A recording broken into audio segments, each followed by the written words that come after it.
I for one will miss the Shadow Curse.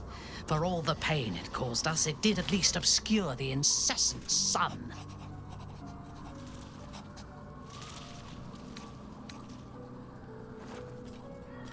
I was the Absolute's dagger. I remember every throat that it held me to, and every drop of blood it forced me to spill. I take no responsibility for the lives I took. I did nothing in the Absolute's name. I was merely a weapon that it wielded.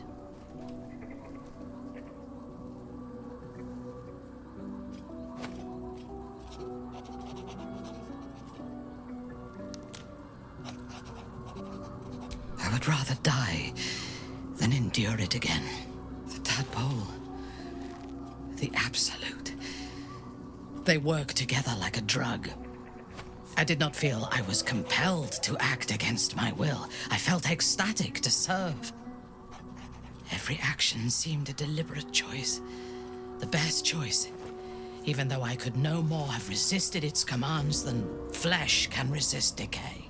Even rational minds like ours cannot reject such a powerful influence. The Absolute can make the impossible seem inevitable.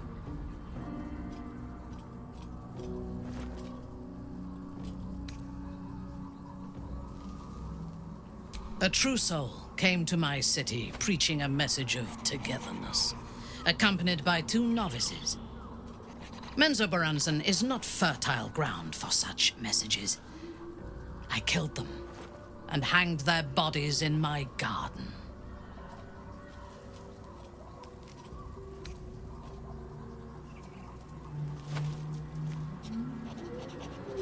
I thought so too. This world is full of fools, after all. But in this instance, I was mistaken. Our visitors were not fools. They were bait, even as the flesh sagged and sloughed away from their eyeless skulls. Their audacity infuriated me. I had to know where they came from.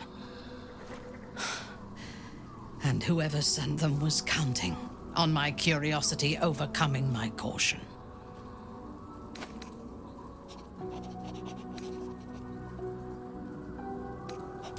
Yes. All it took was a simple act of necromancy, and the corpses told me where I needed to strike. Moonrise Towers.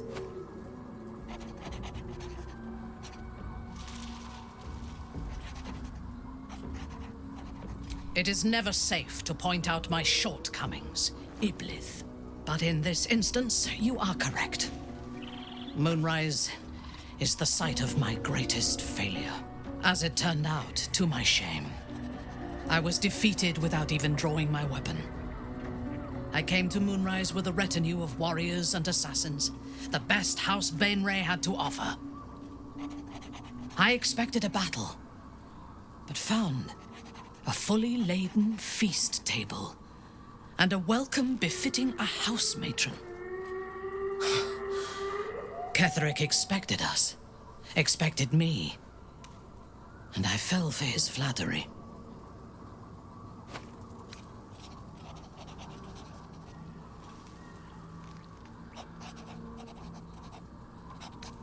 I recognize my flaws. Pride is certainly among them. Ketheric proposed an alliance between Moonrise and Menzoberranzan. I admit I was captivated by him. He invited me to the head of his table as his guest of honor. I was wary, of course.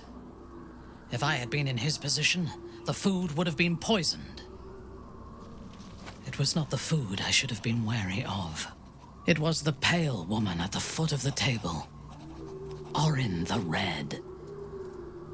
We had barely begun to eat when she spoke for the first time. I only caught one word, my name. Then, quick as lightning, she climbed onto the table, a dagger in each hand, and skipped toward me, slicing the throats out of my men as she passed them.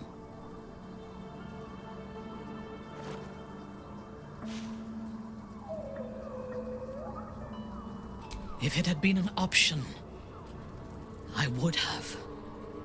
Ketherick held me still. His hand on my shoulder, the grip tight enough to crack the bone. When Orin stood before me, she touched the dagger to my eye, drawing out a tear of blood. "I want this one," she said. Ketherick nodded his permission, and I was taken below. "You've seen the horrors of the colony. Orin kept me there for days. She forced me to watch as my men were processed.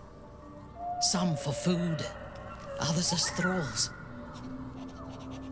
And then she placed the tadpole in my eye herself."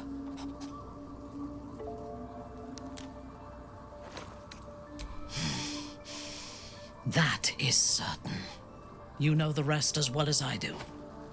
There were massacres before the Grove. Religious communities mostly. Those who refused to convert. Then there was you, and now there is freedom. Soon there will be vengeance.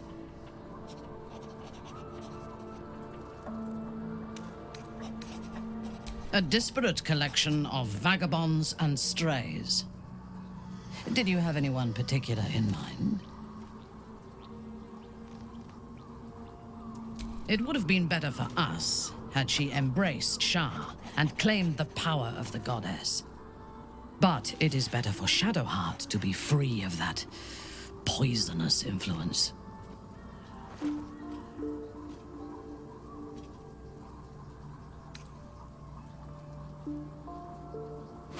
The Night Singer has some admirable qualities.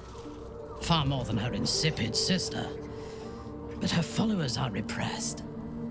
Take the child Shadowheart. She does not even know who she is, but still manages to pity herself. The very concept of Sharan worship is self-indulgent. They would have you think every whispered word and hidden thought is of value, but it is not so. I have performed 1,000 interrogations, squeezing out the most guarded secrets held in heart, mind, and soul. I can tell you this.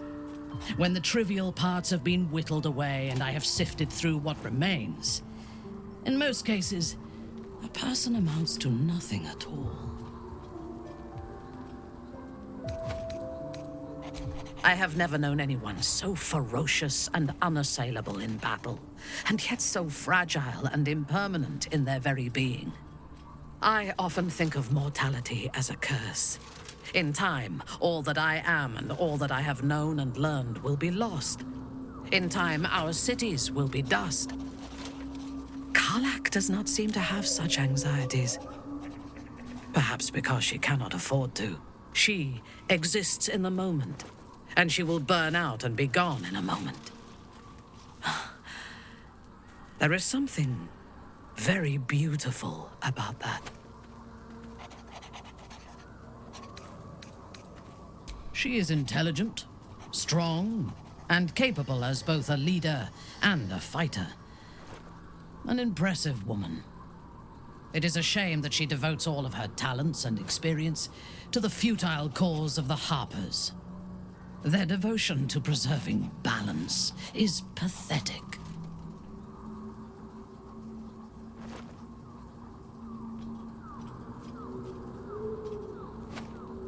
That notion is a lie, amplified by the weak to preserve their feeble grip on the world. There are organizations like the Harpers in every realm and every culture. I despise all of them. They fear change and would rather maintain mediocrity than face the risks and challenges that progress demands. I would rather break the world and build it anew than be satisfied with its imperfections.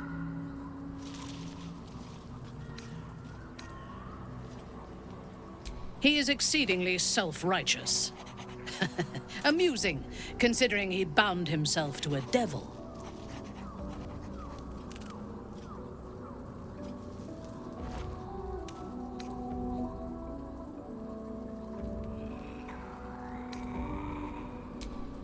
Will doesn't just have blood and dirt on his hands. He has stains on his soul. Those last more than a lifetime. It is as it should be. Purity of soul and deed will not help us to survive the Absolute.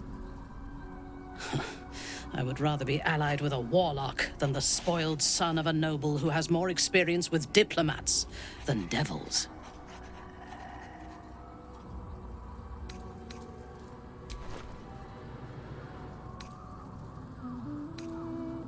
I take no pleasure in his passing.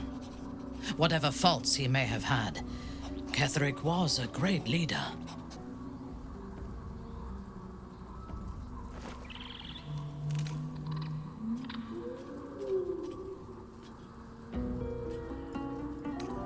Of course.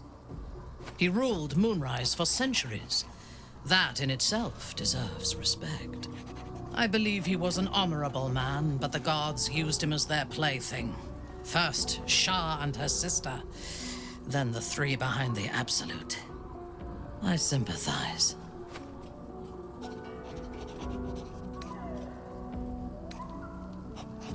A meaningless question.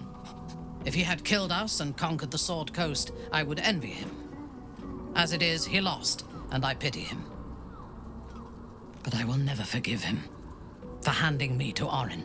For that, I hope Merkel hollows out his bones and lets them be dust.